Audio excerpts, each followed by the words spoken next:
Blueberry, three black birds. Far above the red furnace of the Colorado mountains, three black birds glide in silence. A lone rider from Yuma enters the narrow Arapahoe Canyon, slowly moving between its high stone walls. Blueberry thinks about the money in his saddlebags. Almost $100,000. At last, he's rich and alone. The image of Pearl's smooth skin lingered in his mind. Paradise lost. All because of his own stupidity, and suddenly he hears a stone falling to his right. A small sound, but one which shouldn't be. Someone's there, he thinks. Too carefully hidden to be peaceful. It can't be an Indian, because Indians don't kick up stones when they set an ambush. In the scorching heat, between the two boulders, Alf Hager tries to relax the fingers which clench his Winchester's burning metal. Me and Pearl, what a dream couple we'd made, if only. And now, here's this old man who thinks he's well hidden beneath that rocky overhang. Older Hearn, age 70.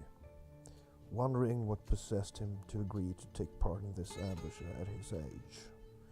Knowing the answer is greed, the chance for the last glorious ride at the end of a life of misery.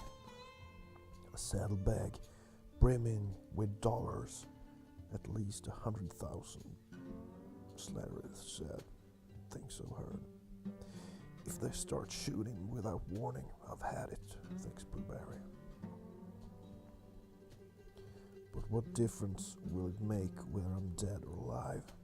This damned canyon will still be here, not changed in the least. There's the third fella. Something tells me he's the leader, and he's just about to open his big mouth. Hey friend, we know you're carrying a saddlebag full of dough, shouts Slattery. We ain't got nothing against you, we just want the bag. Sure, thinks Blueberry. I'll still end up with a bullet in the back. Suddenly, a fierce rage fills him like a boiling tide. Come and get it, you bastards, he shouts to the man in the duster. Without a second's hesitation, Slattery fires at Blueberry. I sure do miss your snow-white legs, your soft, welcoming breasts, the deep lakes of your eyes, and your honey-sweet mouth. Why'd I let you go? Why I go off to this lifeless desert just to be set on by coyotes and rattlesnakes?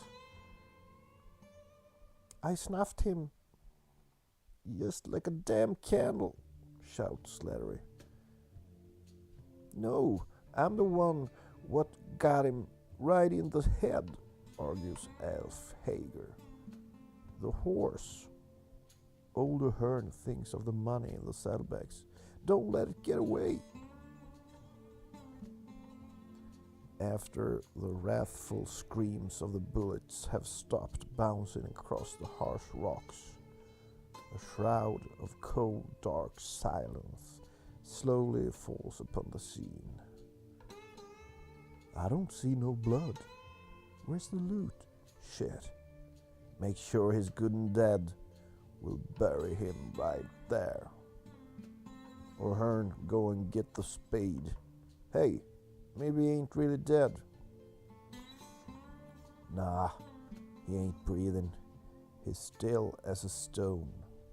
I got him right between the eyes. I tell ya, but he ain't got no bullet hole in his face, not even a goddamn scratch. Roll him on the back, damn it. I want to see where I shot the bastard. Slattery's foot slowly moves forward towards the body. The bandit's eyes suddenly widen as he gazes upon the small dark round hole of his own death rising through the scorching air like a fiery wasp.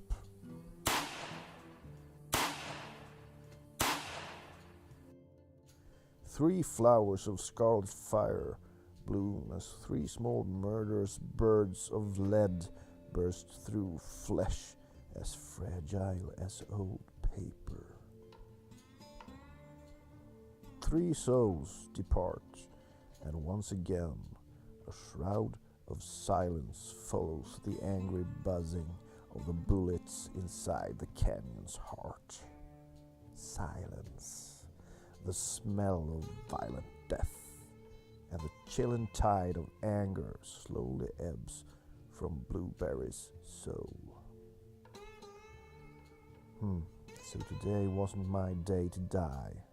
Besides, it'll be a cold day in hell when I let a bunch of jabberjaws like these get me. A real cold day, yes sirree. 3 black stones.